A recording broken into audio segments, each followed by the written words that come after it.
Imagine that you're on a train headed to a meeting at which you will learn about a host of issues that could potentially shut down the company that you work for.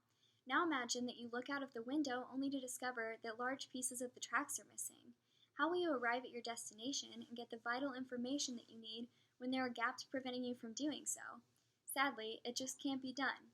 While the New York Times editorial entitled Reckless Rejection of the Measles Vaccine is correct in its main claim that public officials should take action to protect the public, it fails to fill in the gaps when explaining a variety of other problems associated with the recent outbreak of measles.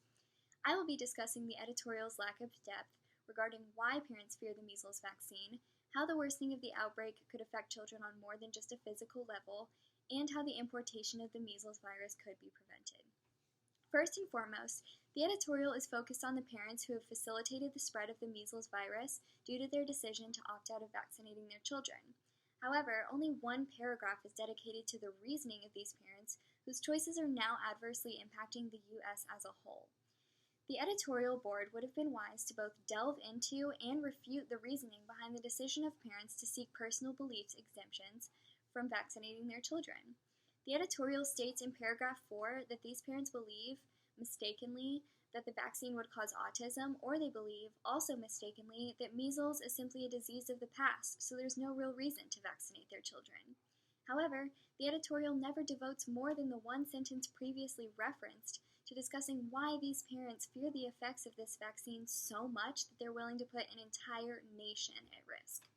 While the decision not to vaccinate, according to the Journal of Family Practice, is not a wise one given that just 9 of the routinely recommended vaccines can prevent 42,000 deaths and 20 million cases of disease in every birth cohort, the editorial could have better fulfilled its purposes had it provided more background information. The editorial also comes up short in regard to the effects of fearful parents' choices on the children themselves. While it is obvious that measles affects children physically, the author should have drawn attention to the children being taken out of school due to their lack of vaccination and the negative academical and psychological effects that could result from it. In the article entitled The Effects of Peer Ostracism on Children's Cognitive Processes, the authors state that there is emerging evidence to suggest that ostracism may also impact more directly the cognitive processes on which academic achievement relies. The same authors also stated that experimental research has also shown that in both adults and children, the aversive experience of ostracism threatens 4 key domains: belongingness, control, self-esteem, and meaningful existence. The editorial mentions certain kids in California that have been removed from school based on their lack of vaccination, and schools throughout the U.S. could follow suit if and when the outbreak worsens.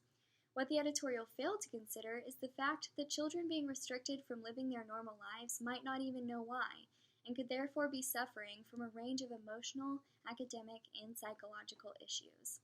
Lastly, not once does the editorial suggest preventative measures that can be taken regarding the importation of the virus from other countries. Had the editorial proposed a strategy to deal with travelers bringing the disease back with them, rather than simply referring to an outbreak in California caused by an infected Disneyland guest that contracted the virus overseas, it would have been more beneficial to readers or even society as a whole. According to the Centers for Disease Control and Prevention, from 2001 to 2011, a median of 63 cases of measles and 4 outbreaks were reported each year in the United States. Of the 911 cases, a total of 372 were importations, 804 were associated with importations, and 225 involved hospitalization. Clearly, the impact of those inadvertently importing the disease is widespread, which calls for at least a brief discussion about measures that could be taken to prevent these issues, such as thorough screening at airports or even a restriction on travel locations. As you can see, despite its relevance, the editorial simply fell short in a discussion of a range of issues. Public officials should take action to protect the public, but the authors should have elaborated on other crucial problems associated with measles. The reasoning behind so many parents' decision not to vaccinate, the academic, psychological, and emotional effects that children could be facing due to removal from school, and possible preventative measures regarding the importation of measles are all pressing topics that were overlooked within this editorial. The main claim and the subject matter were indeed valid, but hopefully the editorial board will take a second look, realize that there are gaps in their information, and then take the necessary steps to fill them. Thank you!